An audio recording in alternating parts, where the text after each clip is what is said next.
আমি মৌরলা মাছে বেগুন দিয়ে টক করছি, তোমরা দেখো।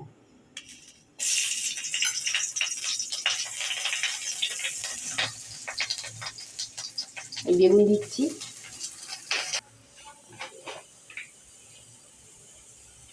এই নুন দিচ্ছি,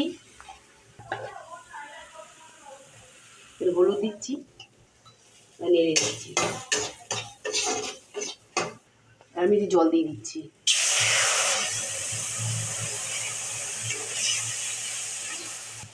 আমার বেগুনটা একটু সেদ্ধ হয়ে যাবে, এই বেগুনটা আমি তারপর তোমাদের দেখাচ্ছি। বেগুনটা সেদ্ধ হয়ে গেছে, এবার মাছটা আমি দিচ্ছি।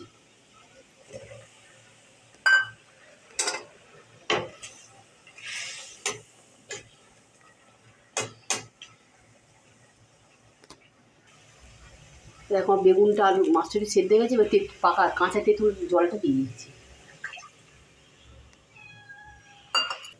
এই জলটা একটু কমে আসুক, তারপর তোমার দেখাচ্ছি।